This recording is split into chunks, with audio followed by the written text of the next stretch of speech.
oversight. We have ESCC, we have the assemblies, both national and county. We have all these independent offices and the constitutional commissions set up in chapter 15 of the Constitution. But every day, these are the news that we are treated. Our own analysis have revealed two realities. Kenyans tumezembea. Wakenya tunaabudu visadi. Aga Khan Foundation researched and found out that an average youth would do anything to become rich. So that captures who we are. We take pride in getting rich regardless to the means. Our role models are the thieves who steal from us, who are responsible for deaths that happen because of simple diseases like malaria, because of women delivering in maternities and losing their lives. So today we gather here to challenge ourselves. That's really why we're here. To come out more strong, to join the president.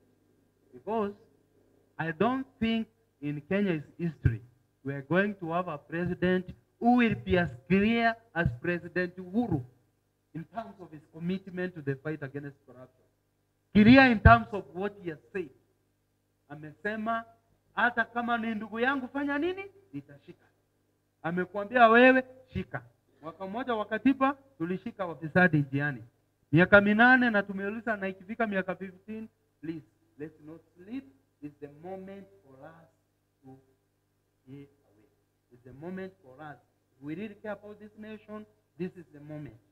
And the biggest challenge today is not Ruto in 2022. The biggest challenge is stopping corrupt individuals from ascending to power. And I guess Ruto is one of them. Thank you. Let's appreciate Bonamatese.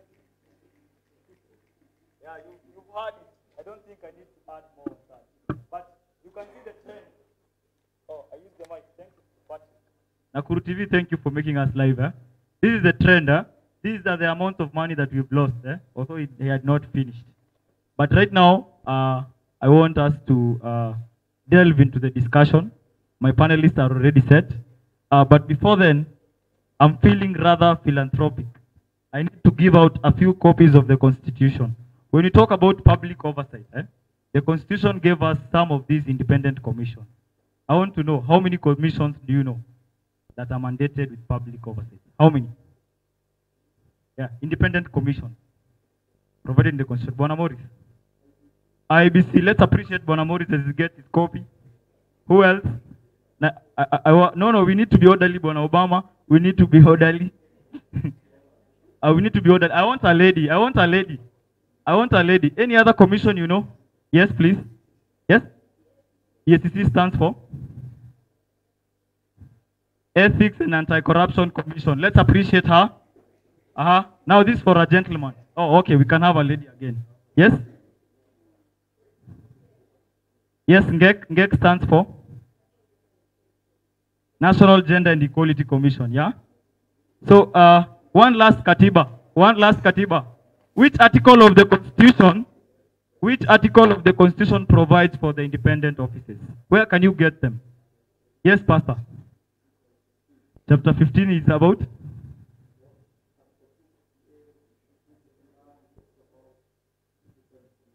Thank you very much. The pastor is right this time. Let's appreciate him. Article 249, you can get all those commission and independent offices. Right now at this juncture, let me invite our panelists. They'll give their opening remarks and maybe some very, very preliminary input towards our discussion.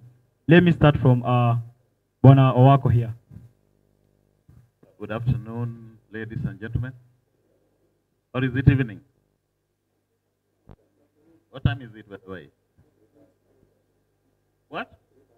3:30 is evening.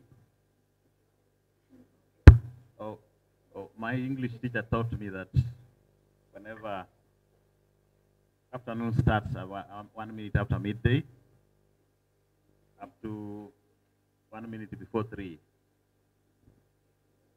So afternoon ends there. So we are in evening. So I could say good evening, everyone. Well, I'm glad to be here. And somebody said I was really ambushed. I came from Nairobi, and somebody kept calling me if I was coming here. Anyway, I'm now here. However much I've been ambushed, naweza kujitetea, sio? I can free myself. So we are on Katiba. Katiba is the supreme law of the country. I do not want to dwell so much in various areas of Katiba, but as you have heard, we know that Katiba, the Constitution, is not being followed to the letter as it is supposed to be. And I can point out just few areas there, especially on areas of disability. The Constitution in Article 54 states that there will be 5% representative positions, appointive as well as elective. But people just defy that part, and then utadu nothing about it. So there's a lot of impunity in terms of implementation of the Constitution, and we really must fight against this. Because if we don't do it, we should just remain where we are. We will just move on with what they want to do. But as for persons with disabilities, it is going to be very unfortunate that they will just remain down there. So please fight for your rights. Thank you. Let's appreciate how many were taught by Mr. Wako? You have a constitution automatically. Let's appreciate. Mwalimu, you have seen some students here.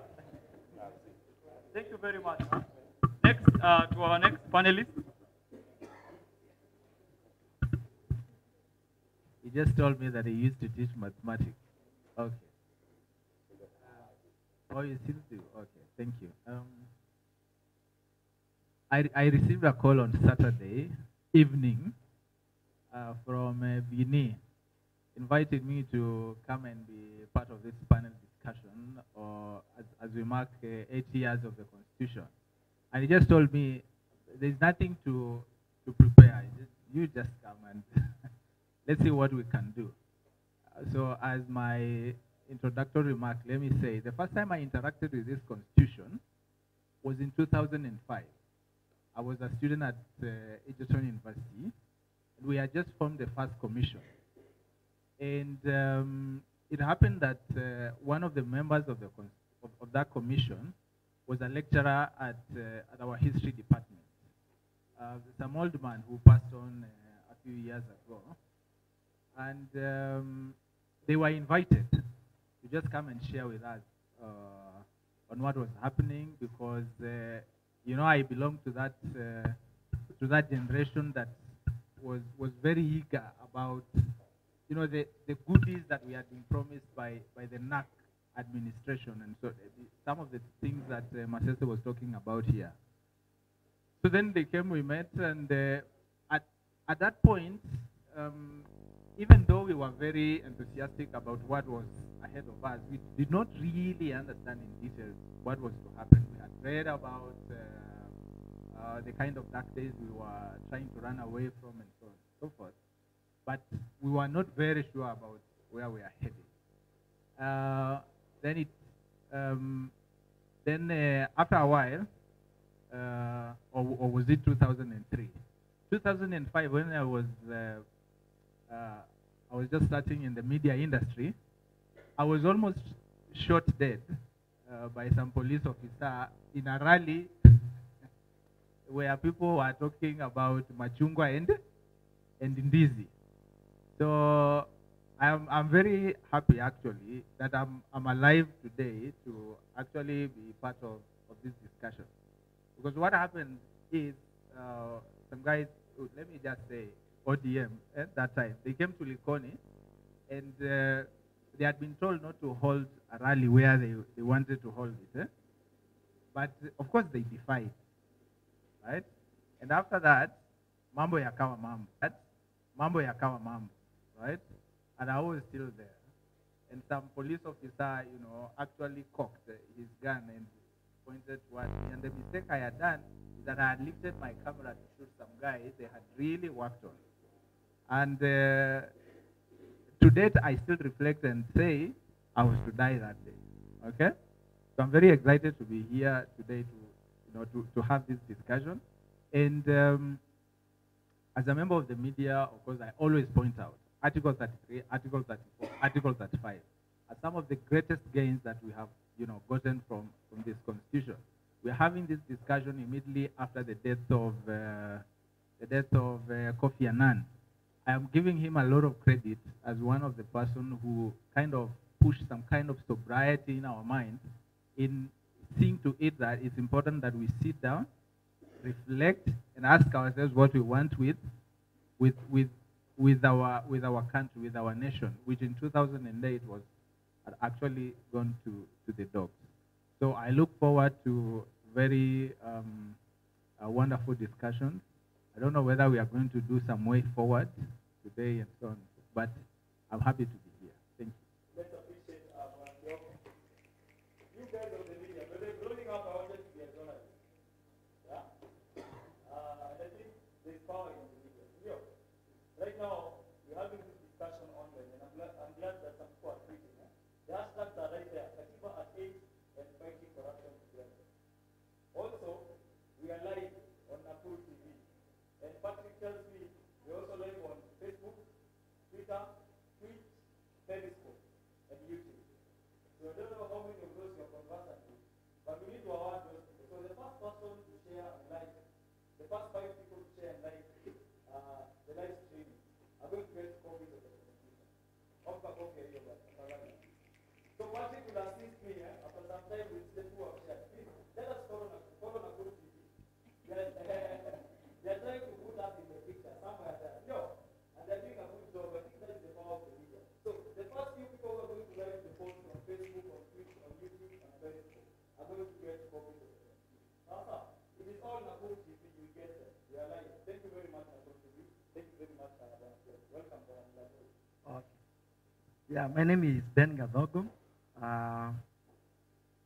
Politically, I'm known as Mlalahoi. There's another one calling himself Mlalahoi who is not. If you go to ask for that definition. But I want to say that Kenya is a historical accident. Nobody intended for Kenya as a country to exist. If you look at the history of the petition that happened between the European powers, there was nothing like Kenya. What happened is when they were living, they thought there was space somewhere. And they wanted actually now to draw a boundary. And if you have to look at the maps of that petition initially, you find that Uganda boundary was at Naivasha. You find that Somali's boundary was past Wajir, Garissa, that area, the whole of the Somali population was in Somali. You find that the coast belonged to Sultan of Zanzibar. And you find that really what would have constituted as Kenya was actually a very, very small part, probably in Central Province and a few other places. What happened is that Kenya was just a place to pass as we are going to Uganda. And that's why they called the railway line that they built from Mombasa to Uganda the lunatic line. It was actually a railway that was headed nowhere. They called it lunatic line. And when the British felt that there was something small in Kenya, they actually placed it under a company and they called it Imperial East Africa, Imperial East African British Company. And it went under. It did not even post any profit any year it operated. And by the time it went under, by 1920, they just decided, let's have a colony and call it Kenya. And they wrote the first constitution, of course, saying the whites were superior to the blacks and they represent all the blacks. And introduced something called Kipande. And in that Kipande, everybody belonged to some certain whites. Ukienda kutembea, nasemekana umetoka kwa huu mzungu, unaenda kwa huu mzungu mwingine. And when it went like that, there was war in 1945. And when there was war in 1945, the British needed people to go fight. And so they conscripted Africans. When the Africans were conscripted, and they went and saw the first white man fleeing from battle, crying about their mother in battlefield, dying, They thought, oh, we thought these guys were invisible. Because they are as human as we are. And when they came back, they started agitating for, you know, better services for themselves, better services for their kinsmen. So when that happened, another constitution was written. Because this is not the only constitution that has ever governed Kenya. That's what I'm driving at. And by 1950s, already, they had started subdividing Kenya, giving titles to land, of course, to people who had gone to school and had been converted into Christianity. And that is why you would fail. If your father was not a very good Christian, if your father was not attending Mass, you would fail, regardless of whether you are a sharp boy or a sharp girl. You will not go past class 4. There was an exam at class 4, and you are made to fail. You only pass only on 2 counts. You are a sharp boy, and your father is a very good Christian.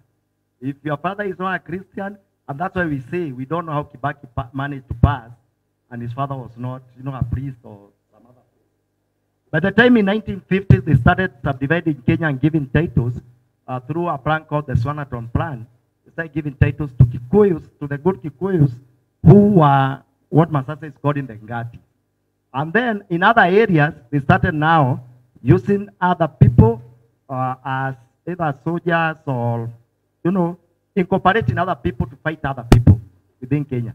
And that's why if you are to look at the former provinces in Kenya, you get that the Kikuyus were the majority from time immemorial, but they have a very small place called Central Province. The Luo followed. By that time, the Luos were the next biggest community, and they have a very small province called Nyanza. And even that is divided between the Luos and the Kisis and, you know, other communities there. If you look at Western, with also the biggest block then, it's a very small area. But if you look at any other place, they are very big places. So we were set for war. Kenya was set for war. It was an historical accident. And even when the Muzungu was leaving, it was set for war. These communities would expand. Of course, they need more land. They need to go to other places. And it was set for war. And that's why they are next part of Somali. They are next part of Uganda. They are next part of Tanzania. And created a country called Kenya. And even the first constitution was not a constitution. Really. They just went to Lancaster House and it was thrown to them. And even the one that we negotiated, Masese is putting it mildly, was not our constitution. It was like, now the war has come to an end, 2007, you must have this. So, although we are saying that, you know, we are more experienced about this constitution, we are actually not. All of us are learning to live with this monster that actually happened because some other Kenyans put their life on the line. Without further ado, I wanted to stop there to give a historical context about Kenya, what has happened about all the other constitutions, why we find ourselves the way we find ourselves, because when the whites left, they just left people nations, and then wakasema mujisort. Kama mtaendelea vizuri ni sawa. Kama mtakuwa kama Congo, it's also a way you can. Biologically, there is always 3 ladies to 1 man. Biologically. I'm talking biologically because if we look at the basic of life, the chromosomes, we have 3 X's per every Y. Because there are 2, there is XX representing the woman, and then there is XY representing the man. So per every relation, there is 3 X's and 1 Y. So biologically, we are what? We are superior. Then apart from other, now coming to all the external factors that render the male species, they actually render them. I don't want to talk because I might, but naturally in war they say save the women and children, yeah? When diseases strike, it's the women and children that get first priority to get treatment, get evacuation. Men tend to be more daring and dangerous in their endeavors. Therefore, the ratio has grown. Ladies, the ratio has grown. The ratio is close to one man to 7 women. So, women, we are superior. But still a bit sad because I see we are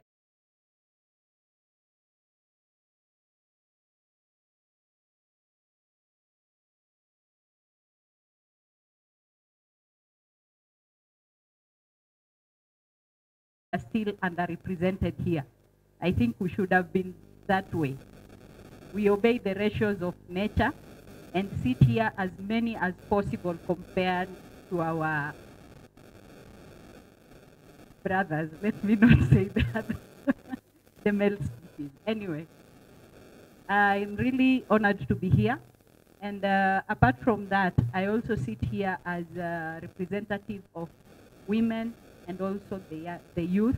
I've always worked very closely with the youth. And the one thing that's really challenging with the youth is that we are still letting the vicious cycle turn. We are letting the vicious cycle turn in that if we were very active from the day the Constitution came out, and we did not let this vicious cycle turn, the vicious cycle of corruption. But yet, if this same youth could be utilized in a proper way, youth to champion the reasons why we have to have a proper constitution. If this constitution works, it will be for everyone. But the youth are always used, and I'm sad to say that up to date, it has not, the situation is not better. It is not better. 8 years down the line, the youth, instead being champions of fighting these monsters, the seven-headed dragon, we are still the ones petting it. The youth are still the one that is petting the dragon, that is actually accepting to be manipulated and to be used by the people in power, people who have money, to actually fight against what is right, instead of fighting for what is right. Thank you very much. Let's appreciate Rukia. She's the only lady. Ayo nini? Huh? Mumesoma katiba. Because advance huwezi anza kuongea miaka 8 ya katiba. Watu hawaelewi katiba. Unaelewana? Tutakuwa tunamaliza muda wetu. Unaelewana? Ya, tumekaa ukumbi huu mara nyingine nikawaambia tafadhali mtafute katiba. Sekiji wako hapa na mashirika mengine yametafuta katiba. Ndio tunaona tunapewa katiba. Now let me tell you one thing. No government will like you to read that constitution. No government. And let me tell you this. The last time uliona katiba imetengenezwa, a copy of the constitution ya Kenya imetengenezwa na serikali, when was it last? During the referendum. Unaelewa? Ushaishika kopi nyingine ambayo imetengenezwa na serikali ya katiba? Ushaishika?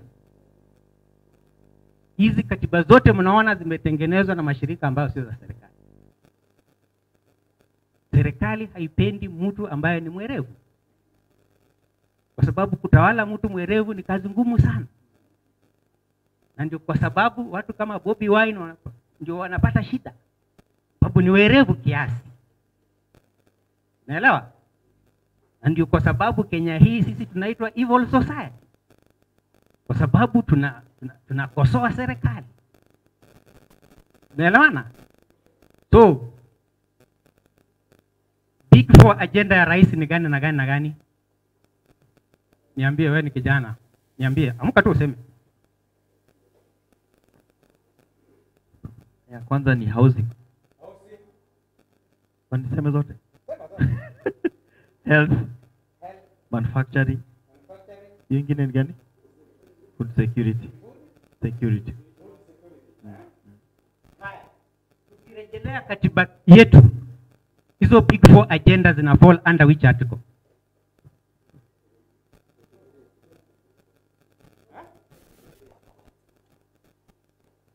Nimepewa hapa zawadi ambazo hizi ni laws za devolution. Article inasema nini?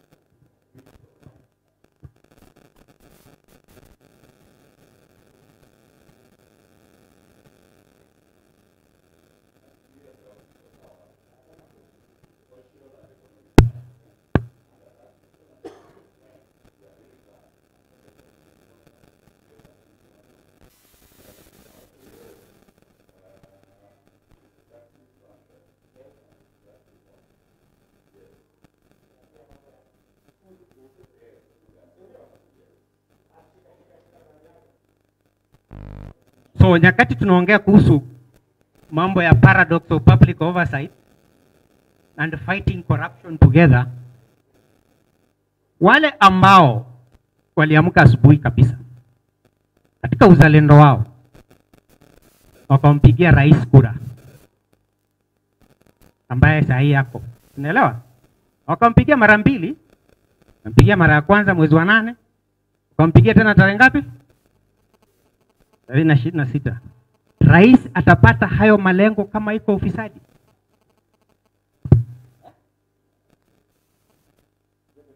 Tuanze kuongea, tukiongea tukisema kwamba tutamsaidia aje rais atimize malengo hayo kwa miaka 4, na huku tunafyonza pesa, tunamwacha rais anakimbia katika nyanza za kimataifa na bakuli za omba atafute pesa.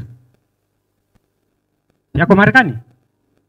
Akirudi anakutana na Theresa May. Akimaliza Theresa May anakimbia wapi? China. Na bakuli la omba. Na huku twafyonza pesa za zetu ambazo tumepeana. So, hiyo ndio changamoto ambayo imetuleta hapa leo tuongee. Rais anapoteza marafiki. Wewe umepoteza marafiki kwa ward kwa sababu pesa hazitumiki vizuri. Ushapoteza? Utatueleza? Wewe ushapoteza pesa kwa constituency kwa sababu mheshimiwa hatumii pesa ya CDF vizuri. Umepoteza kweli? Tunataka mtueleze leo. Leo umepoteza marafiki katika county sababu pengine afisa fulani hajatumia pesa vizuri. Utatueleza leo. Na hiyo ndio mjadala, paradox of public oversight. Kwa sababu katiba yetu kipengele cha kwanza kinasema nini?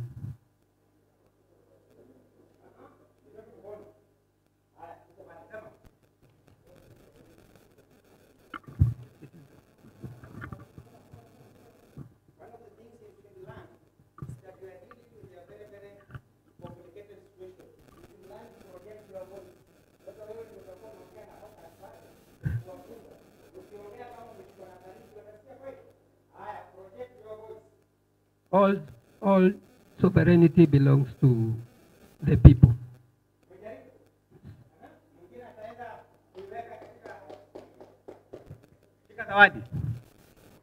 So tunasema all sovereign power belongs to the people of, na wanaweza exercise hiyo power namna gani?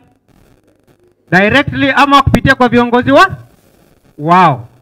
So ikiwa kwamba mnaona kwamba kuna watu wamelegea mahali popote, hawafanyi kazi yao vile nitakuwa mwanze kuchukua nini?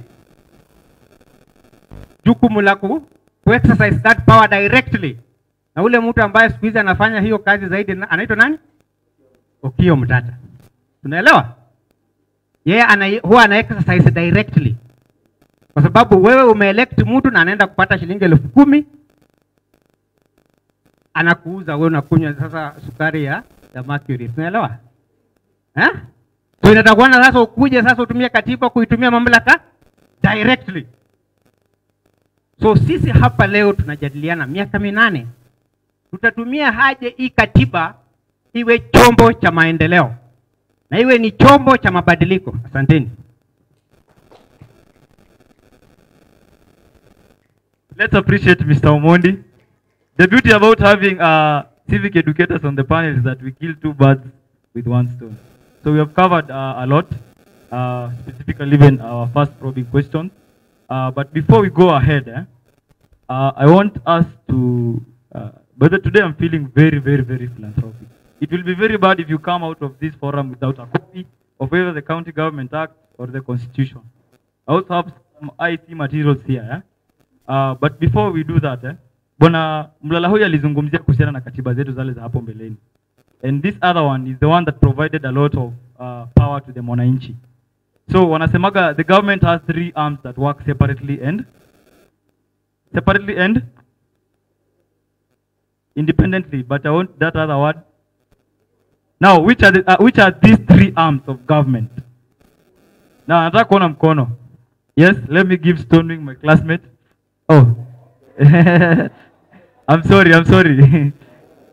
Stony Jibu. Well, we have the executive, the judiciary and the legislature. Let's appreciate Stonewick.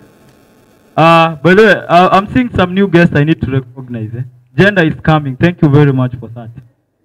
Kuna watu ingia na ningependa ku appreciate. I can see we have a few visitors from Charity Foundation.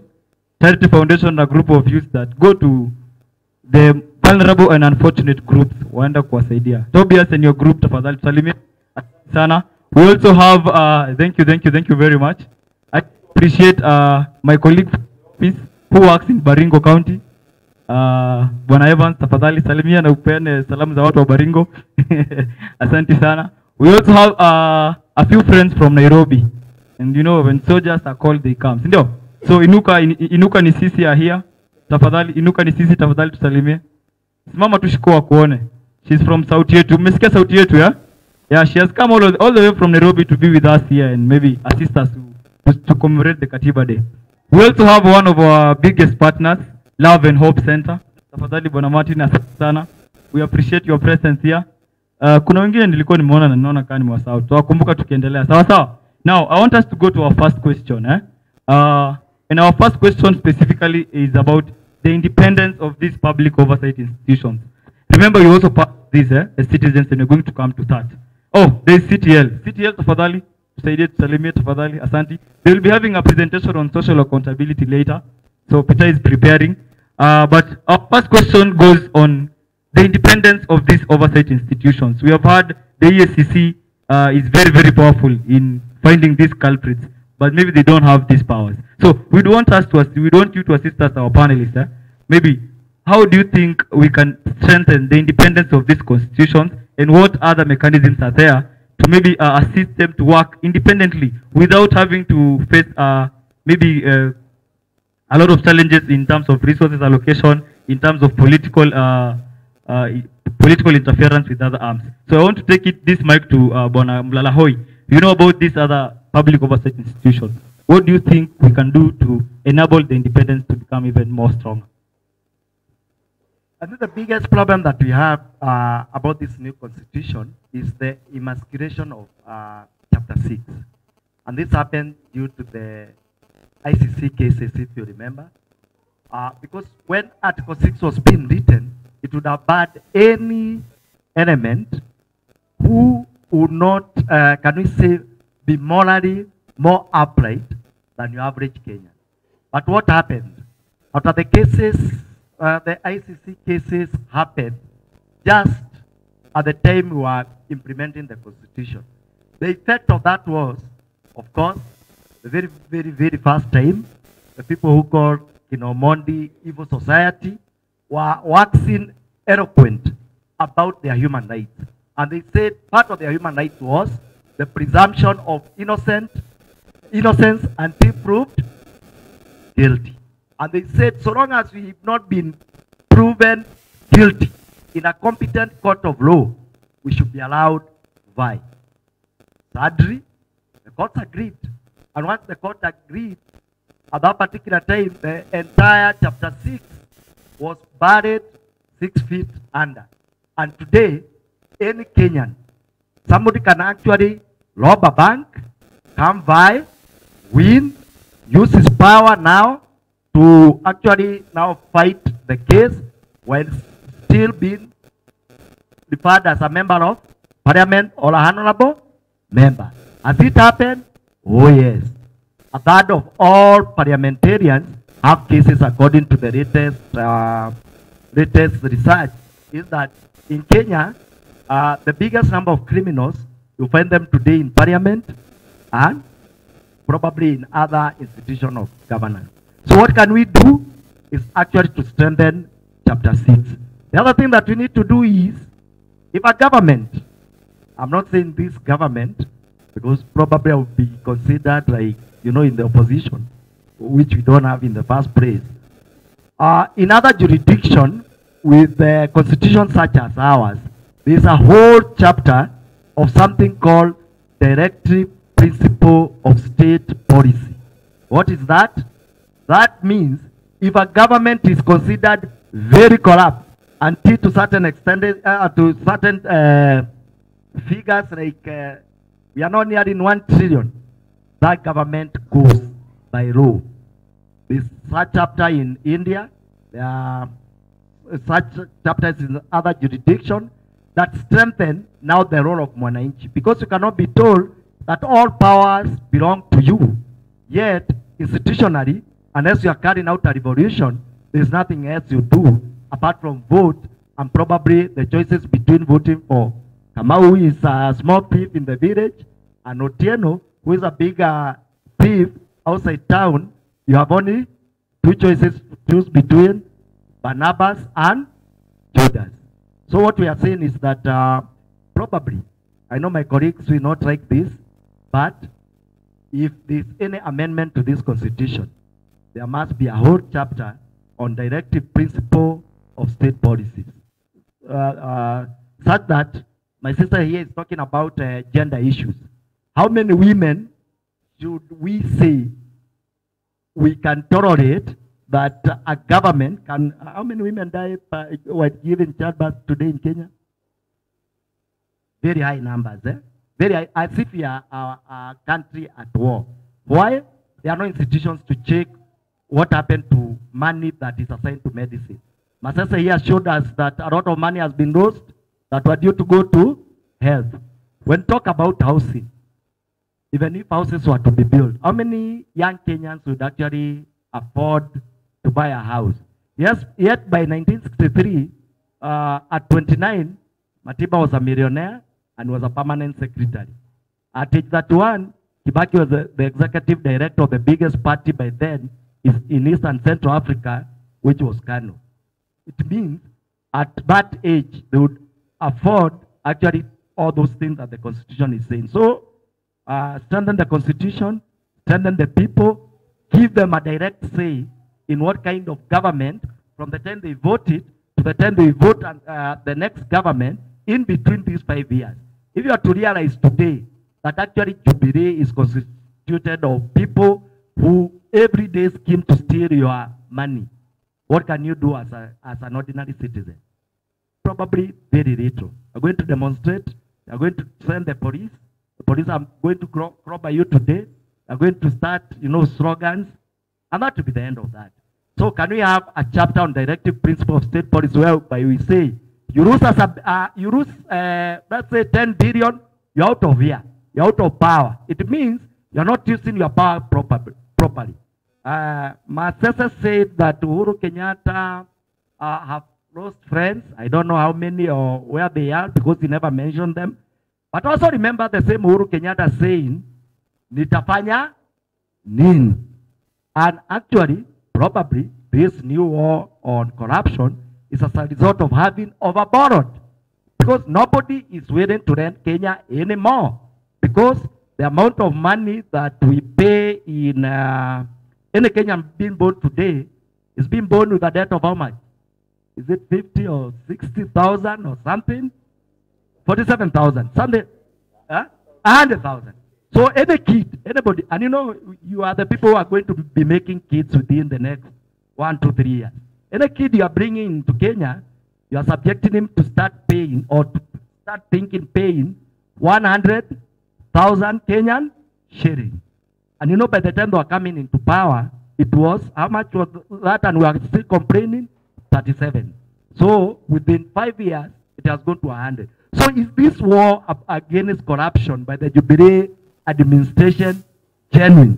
Or is it because their lenders have told them, add 16% for fuel, or do this or that, so that we can lend you some more? Or is it Kenyatta, he can lose a few friends and get, the country moving forward? Are there institutional guarantee that once Uhuru Kenyatta exists in 2022, and then somebody else comes, is this war is there any mechanism of sustaining the war against corruption, which number one is the biggest enemy of Kenya? If you ask me, I tell you the answer is no.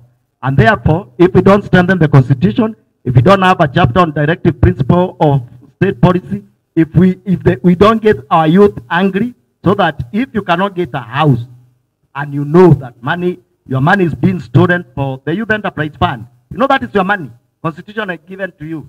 So if it's being stolen and you are not angry, it means you are conniving with the people who are actually spoiling your future. If at 35 you cannot afford rent, you are still staying at home, it means corruption has stolen from you human dignity, and therefore you should be angry enough to start demanding for some changes in this. Because the people, and at Koana Somonde put it, are the biggest, can you say, institution against corruption. That's my take on that. Let's appreciate Mlalahoi. You know, the beauty about having these people at the panel is that they have very, very raw ideas. This is the spirit of activism in its action. Yeah? But my question, I think you have responded. I think that is a good opinion. We are going to discuss that moving forward. I want to take this opportunity to invite Mr. Moni to respond to the same question about the independence of these public oversight institutions. Yes?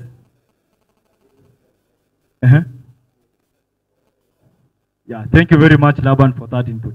Yeah, I think we can agree, even the panelists and even the discussants, we need to agree we need to maintain time.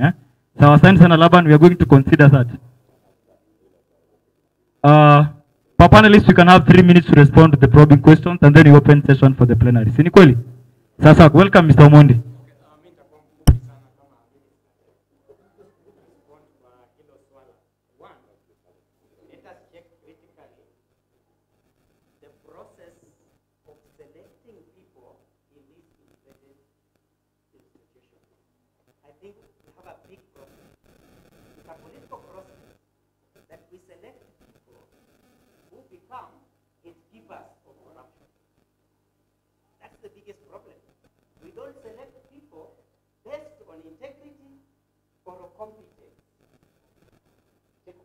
Number one, when they did the interview. Number five, the Bugatti, the IPC chair, was number 5. But because of political expediency, it's the chair. The chair. Now, if the chair was number 5, what about the other? So, we need to be critically looking at the process of getting the right people to head this independent commission. Halake has been a big failure at the AICC. Are you getting me? So those are issues we need to try to interrogate what my friend here is talking about.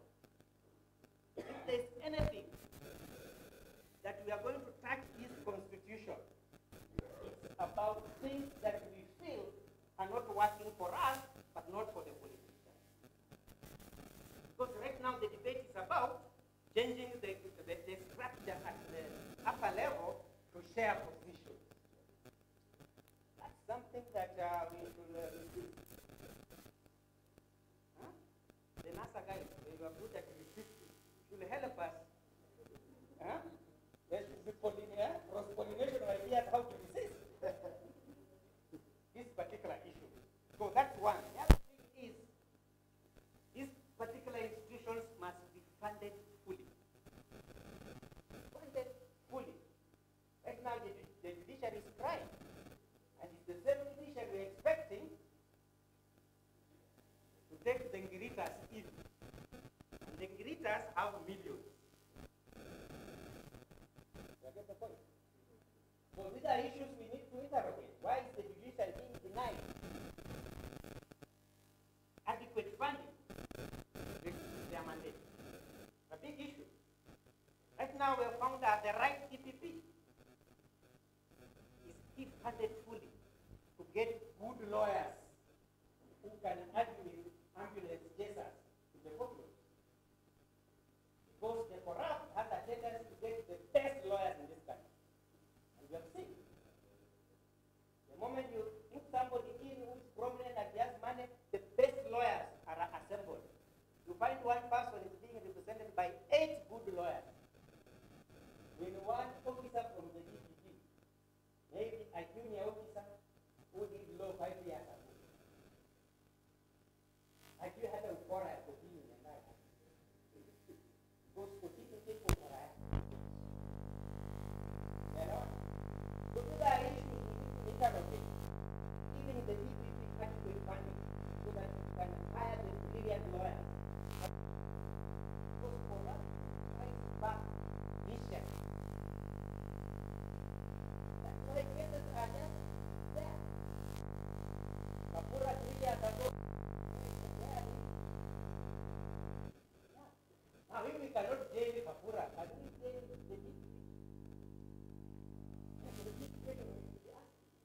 if we cannot touch Kapura, whom are we going to touch?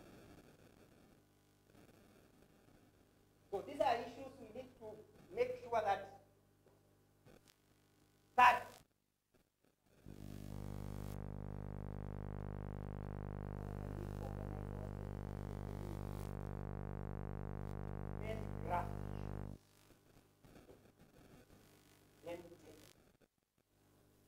right now, mahali imefika, tukianza kutegemea hizi taasisi, tutabaki pale pale. Because community organizing sasa ndio muhimu. Na hiyo ni jambo la kujitolea. Document these issues so that when these issues are not being tackled by this institution, tunarudi kwa ile katiba yetu directly to your style. We deal with them. Because you have evidence.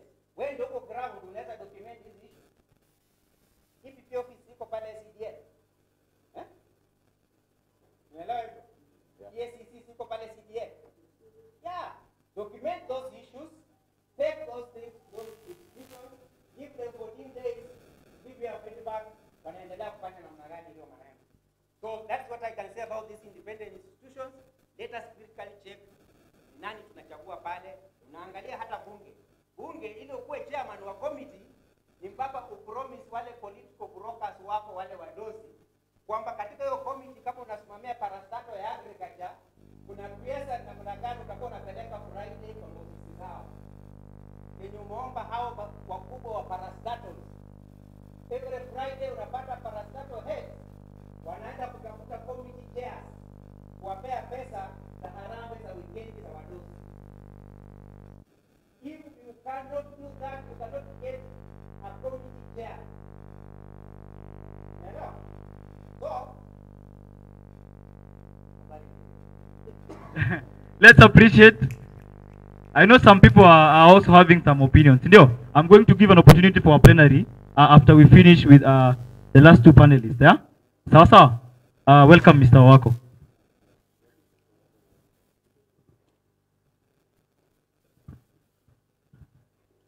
Just to add one thing there.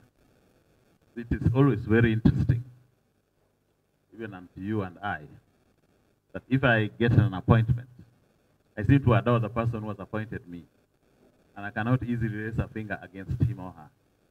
This is the situation we have even in all those commissions that we are talking about. All appointees, they must adore the people who appoint them. So we must look for ways and means of trying to make sure that this kind of scenario is avoided. Thank you. Thank you, Mr. Wako. I appreciate your brief comment on that. Very lastly, Bona Kioko. All right. One, I think what we are saying, or the debate that we are igniting now, is that question of the principle of separation of powers.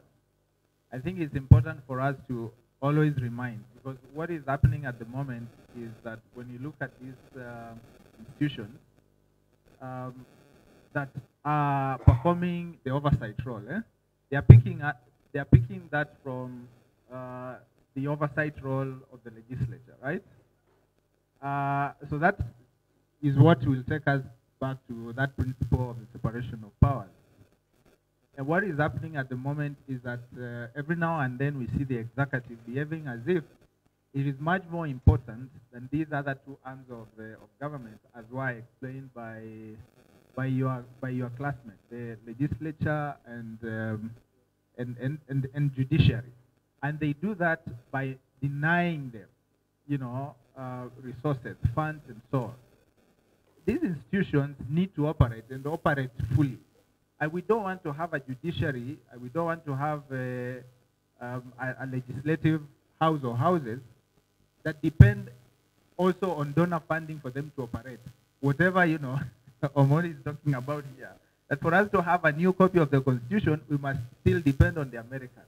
For us to have a forum on discussing how far we have come in the 8 years of the new Constitution, we must have, some funding from the European government and so on. It's not really, very, very good. Someone was saying the other day that sometimes you have issues about perhaps sexuality, right? They refer to them as matters of the bedroom. But still, for you to have a discussion on matters of the bedroom, you still have to depend on funding from CIDA, from who and who. I mean, that's where we are. And we need to remind, the executive, we need to remind the president that the principle of separation of powers should apply. And the other thing, we're talking about institutions.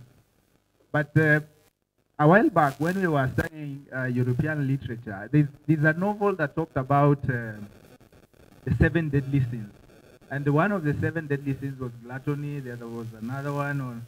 There are 7. You can just Google pretty fast and see. What happens with institutions is, in law, there are 2 kinds of people. We have the natural person and the legal person. Okay?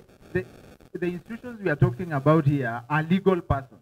And they don't have a mind of their own, right? They depend on the mind of the natural person for them to perform. So like what Omoni was saying is, by the time we get to constitute the legal persons in the institution, we get people, the natural persons who are already spoiled, who come to the institutions with viruses. So first of all, what we need to do is to scan them, and so on and so forth. So then at the end of the day, if we are talking about the oversight role, the greatest oversight role is performed by the citizens before we even go to the institution. Before we go to the institution, and we have the power through the Constitution, through the County Government Act, and so on and so forth. Even today, our minds are still corrupted. We can't do it, very well. The other thing perhaps we need to even ask ourselves is, judiciary is one of those also institutions that are performing very good role in terms of fight against corruption. But perhaps 1 or 2 things that we need to probe. For instance, is it appropriate for us to have members of the Judicial Service Commission appearing with some of these guys, they call them clients. I'm appearing here on behalf of my client, and these guys are actually members of the Judicial Service Commission. They come to a magistrate's court. A magistrate is a junior guy, and this guy representing the fellow is a very senior person. We could just give an example, for instance, of Professor Ojiambo, who is Ojienda, okay? He's a senior lawyer. Anakuja kwako wewe ni magistrate. I am appearing here for so. Is it also important for us to even say that if you are in Judicial Service Commission, there are certain roles you cannot do? Perhaps. Let me stop at that. Thank you very much. Very good insight. The role of oversight can be done well by the citizen. That is what Kioko has said. So I can see some few hands here. I want to pick around. So you'll be number 1, Pastor. Number 2, Morris. Number 3, Laban. Then we have Ngok as number 4. Shiko, number 5. Anyone else? Very quickly, we're going to take that round and then they'll respond to those questions. Kari. I don't want to become loquactic, but allow me to consolidate my point. It's a word we call in law ras loquitur, which simply means that the facts speak for themselves. I believe that I'll not quote what we normally call Botal and Ninjaria, but I want to tell you one thing. I want to ask you, I believe there was an oversight in terms of empowering Kenya Ethics and Anti-Corruption Body. This body is not even listed among the independent commission.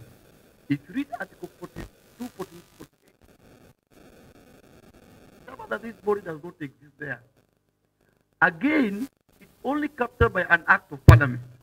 We are feeding a body that is moribund, dysfunctional, yet it is consuming taxpayers' money. I'm one of the people who believe that the best we can do, Constitution has never been casted in stone. Constitutions are prone for amendment. I believe that it is time that the thing we should have is how do we amend Kenyan Constitution? Because I'm of the view that there was the 80% that was good, 20% of the Constitution, whereby we have cabinet secretary who are not even official member of parliament. We are giving money to cabinet secretary that can never even answer questions in parliament. What on earth? Like the issue of sugar, honestly, my friend. My time out. Okay. I rest my case. Yangu ni changamoto kwa vijana ambayo waiko hapa. Nimefurahia sana venye Moraya alituonyesha mahali ambapo tumetoka. Kutengeneza nchi ili tuwe kama Amerika ama Uingereza, naweza linganisha na mbio ya relay. Na mbio ya relay inakuwaga una kijiti, unapea mwingine, mwingine anapea mwingine, haujui ni nani atamaliza hiyo mbio. Sawa sawa? Watu walianza kupigania uhuru, tukapata uhuru. Hawakukulia uhuru. Mambo ya katiba ilianza hata kuna hapa panel kuna wenye waiko na rungu ya polisi labda hapa ukidumudi.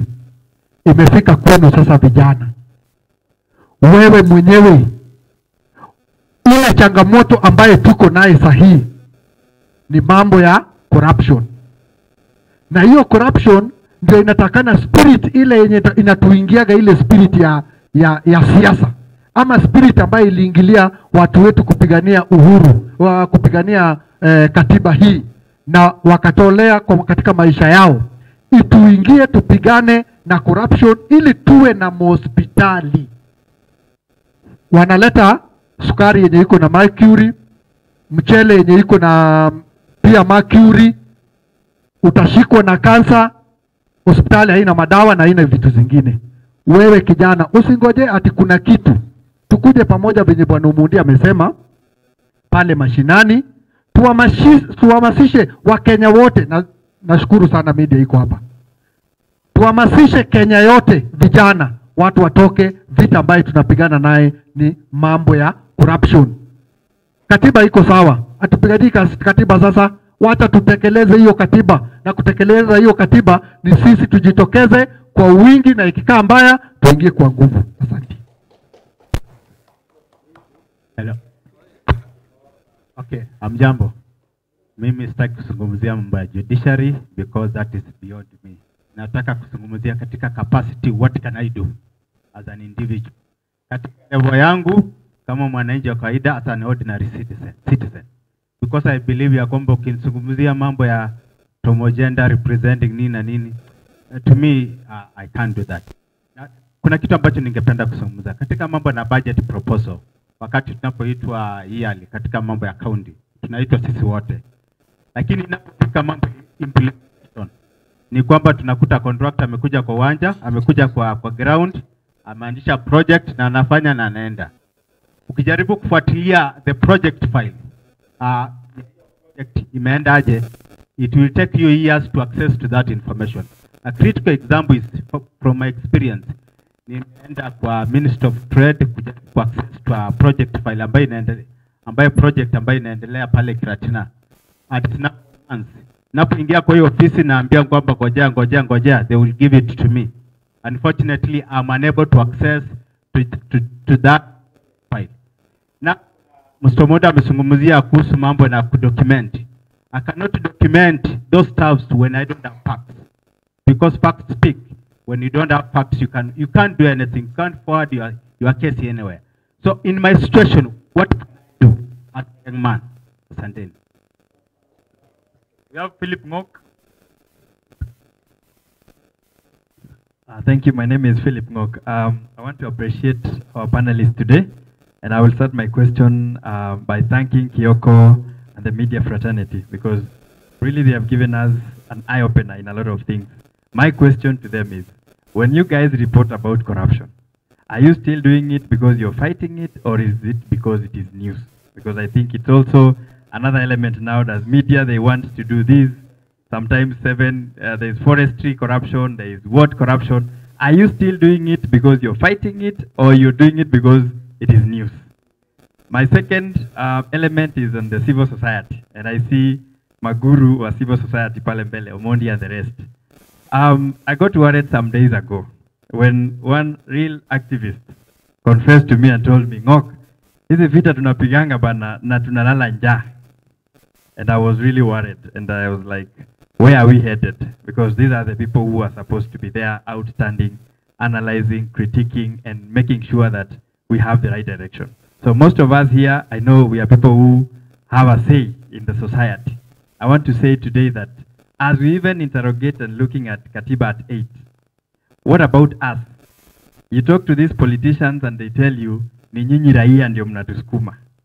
So I want to challenge ourselves and say, if we are the people, again, we are also accused that because we demand, because we want, try today and go and buy. Kama una kakitu, I'm telling you it's also a difficult issue. Ni kweli? I know people mpaka wanaitwa SKK, sina kakitu. That is unique name because every time you say, I want to be an MC, I want to be an MP, wewe una kakitu, mpaka unakuwa nickname, sina kakitu. So those are the challenges that we need to look at. Our constitution has given us the structures. It has given us the avenues. But what about us, the software in us? Where are these values that this constitution we fought for have given us? Are we practicing them? When today, and especially for us as young people, there was a survey that was released some time back, that almost every, is it 67% of the youth are potential, what? Corrupt. Before you even get a job, you are first of all potentially corrupt. You're already there because it's just that we've not found an opportunity to do what? To steal. So that is the state that I want us to look at and say, sisi kama wale tuko mashinani, the walalahoi, is it that we in ourselves, are we proud that I want to be a citizen who cannot be corrupted? The way we say my country first, let us ensure that we as the youth leaders and the societies, the civil societies that are here, let us remain true to that spirit. Otherwise, we will continue fighting and we will still continue celebrating Katiba 20 up to 100 until we cannot get what we are supposed to have. Thank you so much. Thank you very much, Bonangok. I'm tempted to answer some questions, but let me appreciate the insight. Thank you. Hello. So, first of all, thank you all for coming here. It's such a privilege to be part of 8 years of the Katiba. Well, some of us started reading it a year ago, so I'll say this is my first year of Katiba. Like 2 questions that basically, and before I ask them, mine is to say corruption is not fought by words, but by actions. So if the president will keep singing and singing, it's not of use to us. We also need to act. So my questions are 2 basically, and the first question is, when we first got a constitution, was it for the elites or for the common mwananchi? Because a commoner back on the streets does not understand what the constitution is and what it stands for. My second question is, 8 years down the line, our constitution has been mutated not once, not twice. What can we as young people do to prevent these further abuses of our constitution? And I'm sorry to call it rape because that is what they are doing to it. Thank you very much, Chico. So I'll allow the panelists to respond to a few of those questions. Yeah, you'll take the next round. You need to raise your hand when you're giving the time for plenary.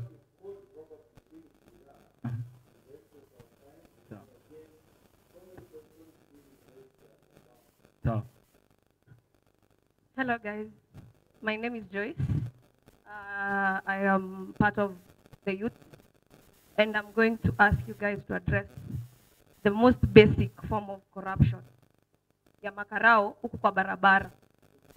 There's 1 week, there's nothing much we can do about ya matatu. No. Driver kipatiana so there's nothing you can do, right?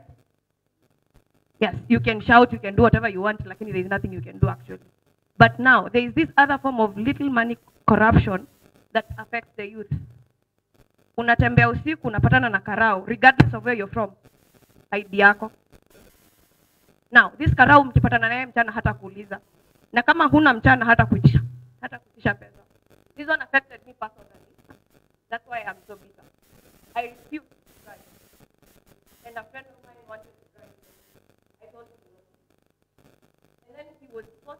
right because the cop said to arrest you for attempting. No, like for attempting to drive before I actually told you not.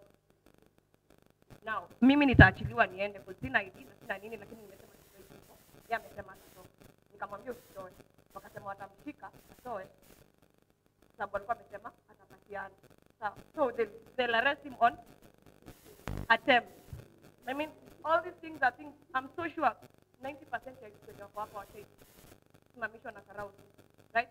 Yes, is that right? And what in that scenario what are we supposed to do? And then I'm going to refute what she said. I think information is everything. The more we speak about it, the more conscious we are about it, and yes, and I really appreciate the president enforcing it. I'm really sorry for saying it, but I really am appreciating that. Thank you. Thank you. That's a good question. So let's take that round. No. If you do like this, we are going to waste time. So we are going to have another round for plenary. So just hold on your question. Karibu Bwana Omoni. Asante. Ningependa Laban kuhusu information that can enable you to document maybe malpractices or other issues. There's a document ambayo tumetoa na Katiba Institute, how to petition authorities for information. You can come and I share with you the copies and show you how to petition authorities. And it's very, very clear. 14 days nitakuwa na wao wamekupa majibu, na wakikupea majibu we move to the next step. So you can come, then we discuss about that. Very, very important. Ngok, hebu amka. Nataka kabla utoke katika ukumbi hii, tuambie huyo activist ni nani?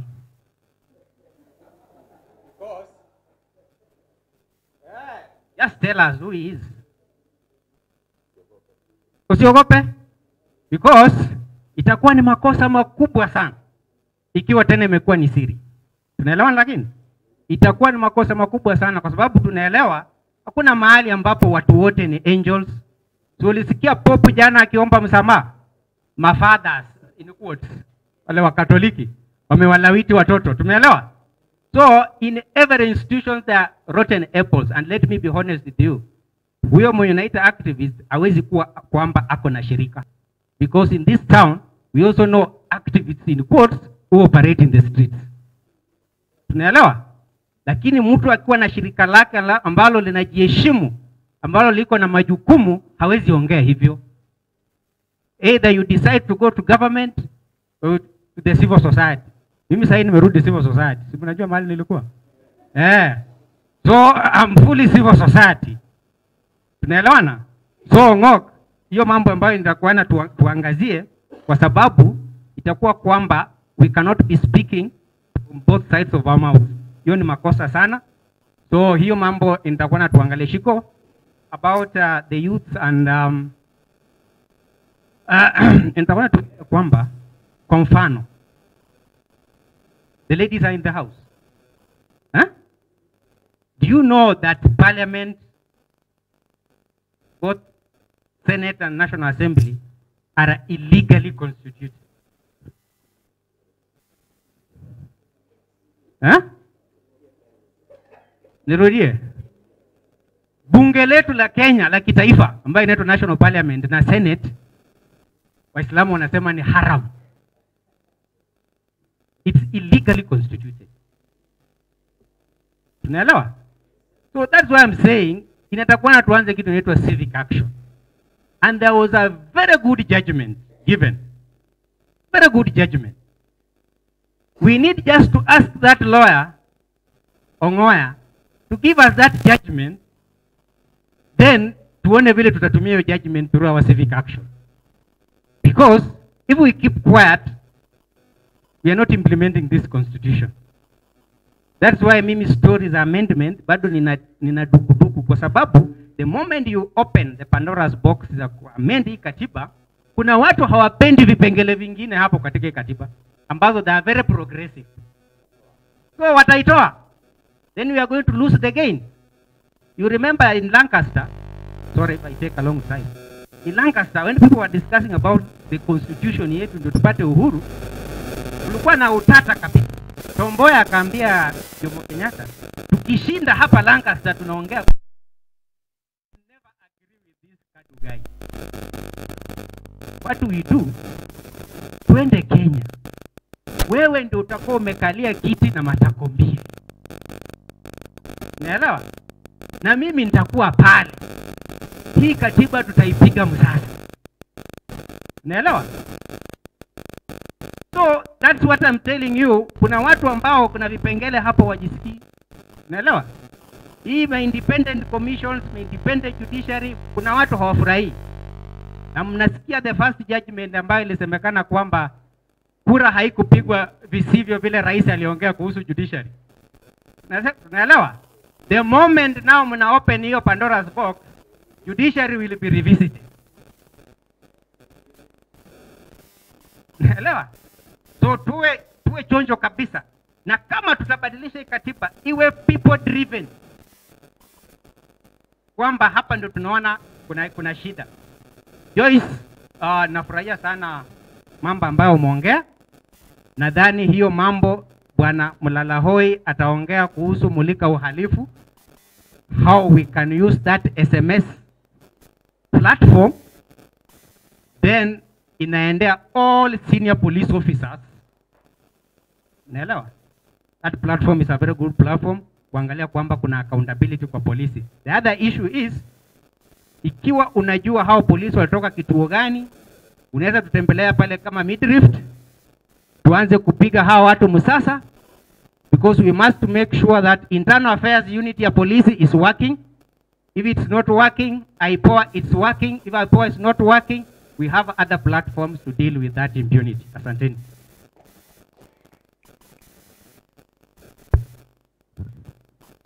Okay, at least sauti yangu itasikika sasa. Anyway, he said it right. The Senate and the National Assembly are not well represented. They're not obeying their third law, gender law. Why? That's a question that we should ask the ladies. Why? Why? I said we are very quiet. We are very meek. We don't air our grievances loudly enough. And the few of us that try to air them loudly, actually we get the same ladies who are trying to pull us down. So I always tell the people that I represent, mostly, I always tell them, as much as I will try to push you forward with one arm, I will always be trying to push away the opposition that I get with the other arm. I wish it were possible to push people forward with both arms. It will be much easier. Number two, the Constitution is not only for the elite. The Constitution is for everyone. And what we are lacking as per now in Kenya is the lack of knowledge of the Constitution. We are seated here, I think, are we 100? Maybe 100 or less than 100. And out of the people that are seated here, there is also a percentage who even don't know what the Constitution is. We don't know what it entails. We can't even say the act. We can't even talk about the articles. We can't talk about anything. Therefore, there is that lack of knowledge, not only to the women, not only to the youth, but also to the women at large.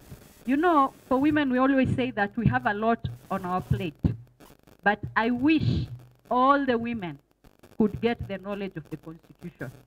All the women, believe you me, if all the women were enlightened enough about the Constitution of Kenya. Platform called Kureka Uharifu, Toto 063. If you happen to be harassed by any police officer, hata kama haumjui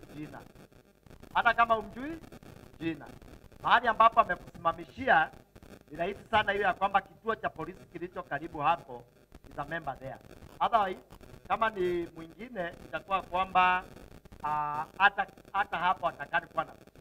How many know that ya kwamba a police officer is not supposed to arrest you if they don't come from Tanzania, wametoka police station, Central Police Station ama Lindi. Wacha wakanganyane wenyewe. Wana internal affairs unit ambaye hususan katika yao kuangaliana. Ikipita hapo kama watafiti, andika kwamba si mimi peke yangu, hata fulani na fulani wamefanya hivi. Hii nini, hii 22068 is the official rumor ya government, hiyo internal ministry ambao wanajiita serikali. Unajua hiyo ndio wanaitao serikali. Hiyo ndio ministry of the office of the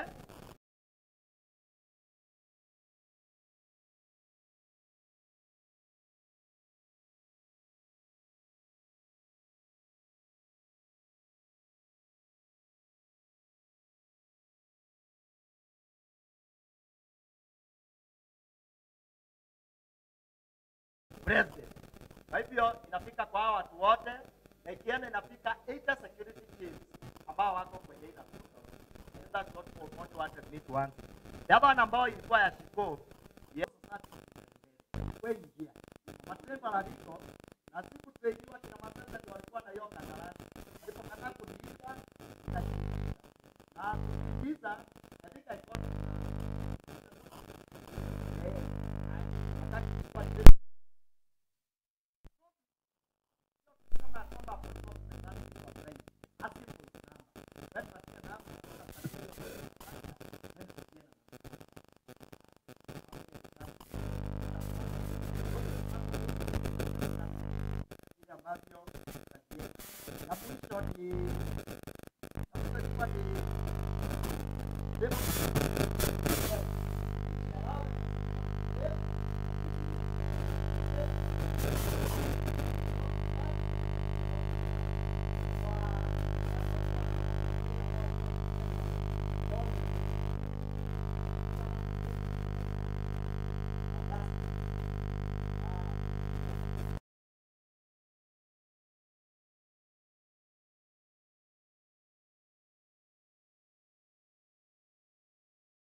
that young people will blame us not for being Christian, but for not being Christians enough.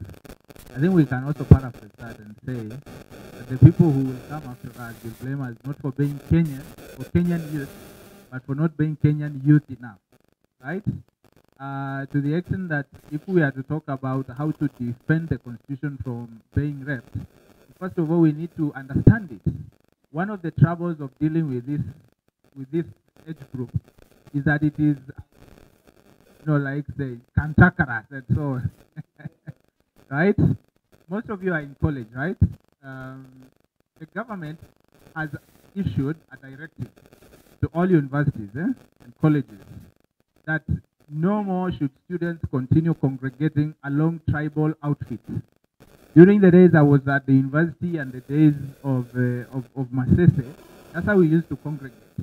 So there was, if you are from Kisi, there was, and you are from Egerton, there was Keusa. That would mean Kisi Egerton University Students Association. If you are from Nakuru, there was Neusa, Nakuru Egerton University Students Association. That is no more. And that is a directive by the government. But tomorrow, politicians will still come, led by the president himself, and they will still remind you about your tribal outfit. Why will they convince you to do it when you are at the university, but the moment you get out, they tell you it is still important for you to remember that you are a Mkamba, that you are a Kikuyu, that you are this and this and that. Right? Let us know the Constitution and defend it. And the other thing Ngoko was asking, the role of the media. And so do we report are we reporting news or are we reporting because we want to fight corruption? I think that is a question similar to that question of which came first between the chicken and the egg. Okay? But I wish perhaps we should have a longer time with you so I can explain to you the concept of the media, the media concept. And I don't know, Patrick, can you invite this fella to the forum we have on Friday? The one we have at America of launching that revolution, so you can continue interacting with the media. Eh? But there are at least two meanings of the media, of the concept of the media. One is media as an institution, and two, media as a platform of communication. Now, if you're talking about media as an institution, then we're talking about organized institutions in the business of sharing information to attract audiences, so then they can sell those audiences to advertisers and so on and so forth. That's media as an institution. But there's another concept of the media, which is media as a platform of communication, which is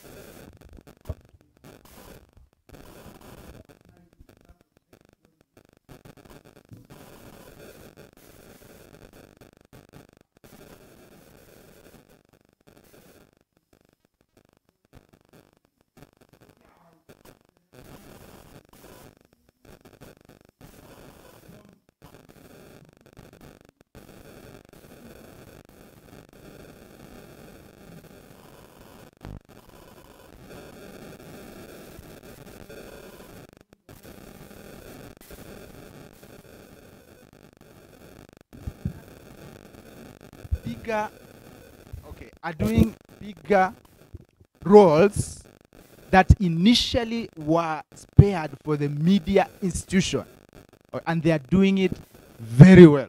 So today, if you ask us, are you reporting for the sake of news or for fighting corruption, I will also ask you, when you report an incident in your WhatsApp group, because that is also a media channel, right? Are you doing it as news or are you doing it to fight corruption? You youth of Nakuru, in fact, as we talk now, should be given an award of doing that. You just sent out a CEC out of office through what you did in WhatsApp platforms. It has not happened before. In the past regime, no CEC got out because of, So, moving forward, if we are talking about the concept of the media, let us stop thinking about the organized media institution. All right? North Africa, we saw the Arab Spring came down several nations of Northern Africa came down because of what happened on social and so on and so forth. So every person today is a journalist. That role has been taken away. It's no longer exclusive for people like me, for people like I saw Wanjiru here and so on and so forth.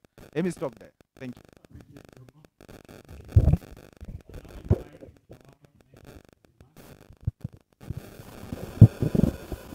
Well, thank you, ladies and gentlemen. We realize that this session is very important, but quite short. We cannot say enough at this moment. So we got to be very brief. I can see my friend Ben here. You know, Ben is a politician. He wants to talk the whole day, so he has not even had enough time. As for me, I'm not a politician, I'm a professional, so I cut my time as is required. But I wish to say that we need to defend our constitution. I hear we gave it to ourselves. Is that what it says? So if you have given yourself something, then at least I think you value it, and therefore you need to defend it. But the only problem we have is about those other people out there that you are talking about, the politicians. They steal your money, then they come and buy you with the same money. So how do we defend ourselves against that? Are we very hungry? Are we very poor? So that we can be bought? Somebody steals from you and comes back with the money to buy you, so that you bought him in to continue stealing and buying. Let us think about ourselves as per the Constitution, and then see how best this Constitution is going to serve us and our country. Thank you.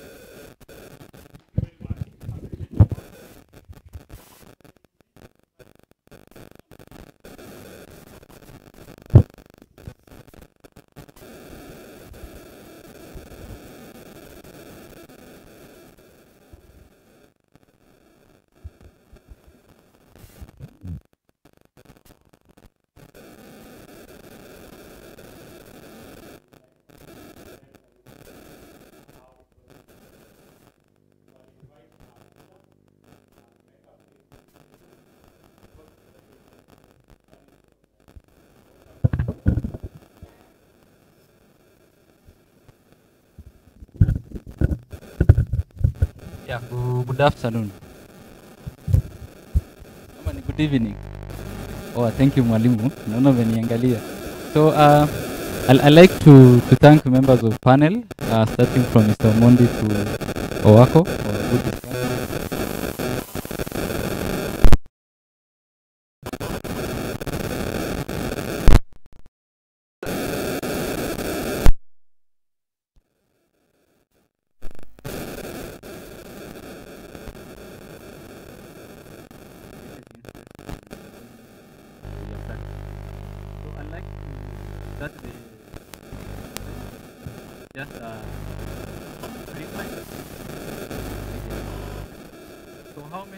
Just to ask a number of questions, right? How many of us raise conflict? Never.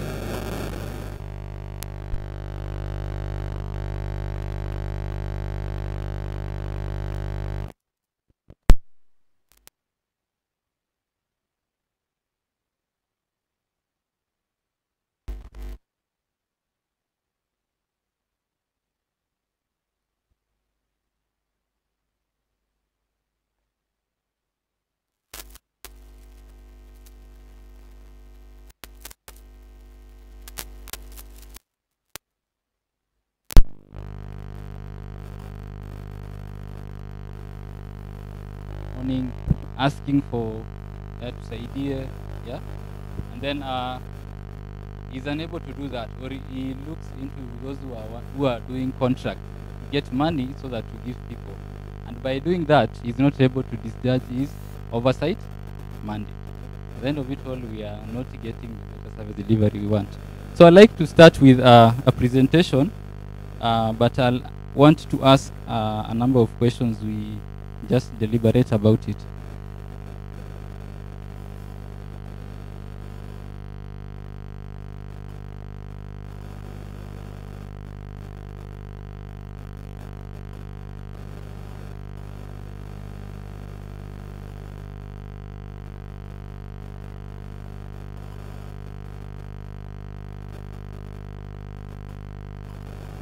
Thank you. Yeah, I have 3 questions that I'd like to share with you today, so that when we leave out of here, we like to evaluate how do we participate as citizens in fighting the corruption menace. So one of it is, how do citizens view corruption? How are we viewing corruption? Is there a need for this view to change? If yes, how does it need to change to enhance their participation in war against corruption? That's one question. Secondly is, do citizens have capacity required to successfully fight corruption? What needs to be done to boost their capacity? And the last one is, are citizen guarantee of results if they choose to fight graft in their localities? So when citizens, where citizens are engaging actively in fighting corruption, there you're seeing results in their efforts. So I like to just go through the presentation so that we could just discuss about it much more. So in our constitution, for those of us labda tujaona katiba ama tumepewa leo, yeah, that's a copy of it. And in 2010, devolved system of governor came in, na ikatupea kwamba it will be devolved through power, resources and function. When you look at one issue is power, tukakubaliwa kukuwa na nguvu either ya kujitawala na kuspend what we have. Secondly is that we have resources. This is where the issue comes in. When you mix power and resources, high chances we might get corruption somewhere. Then there is functions that were shared between the 47 counties and the national. So from the citizen perspective, and I know this has already been mentioned by our panelists, talking about the issues of eco-soc right. Are we accessing better healthcare, free from hunger? Do we have good housing? All these is being captured in Article 43 of the Constitution. So when you read further, it gives citizens power to self-governance to the people and enhance their participation in exercising of the power of the state and in the making of the decision affecting them. So one of the quick question I'll ask, are we participating in the decision making in our either localities or in our county? Whether it's through the budget making process or through policy making. And to promote socio-economical development and provision of proximate, easy, accessible services throughout Kenya. So, yeah, as a country, we have had long history in the issues of misusing funds. And since we started implementing the devolution in 2013, some of the things that we were concerned about is the issue of corruption. Tunasema ya kwamba now we have also, apart from devolving power, functions and resources, we also tending to devolve nini? Corruption. So today fears are so real. Na nafikiri tumekuwa tukiona in recent past, Auditor General reports have been showing missings of millions because ya kitu kama unsupported expenditure. So you have had ridiculous incidents whereby our members of parliament are traveling abroad, but they are unable to show evidence of them going to those meetings. Evidence such as passport, yenye imestampiwa JKIA, they cannot show that. So that's unsupported expenditures and unauthorized ghost projects. Yeah, we have been funding a lot of ghost projects which don't exist. And then there's an issue of inflated contract prices. Yeah. Classic example is the SGR. Tunasema ilipewa pesa mingi. That is around 320 billion compared to other countries like Ethiopia, which are running on more electric trains at a cheaper cost. There's an issue also of fictitious deliveries. Hizi ni NYS. Wakisema wana deliver was it one cow per person or yeah? Yeah, they were delivering abnormal goods and the violation of procurement. So in our media, we have been seeing these. Auditor General report showing billions can't be accounted for in our counties. So it's real, ziko kwa media. The way Kioko is mentioning that it's a good tool because without media we are unable to know what's happening. There's also another one talking about naming state farms looting billions. And also this is our very own here in Nakuru. This is somewhere in 2017. Nakuru County corruption remains rife. So mainly talking about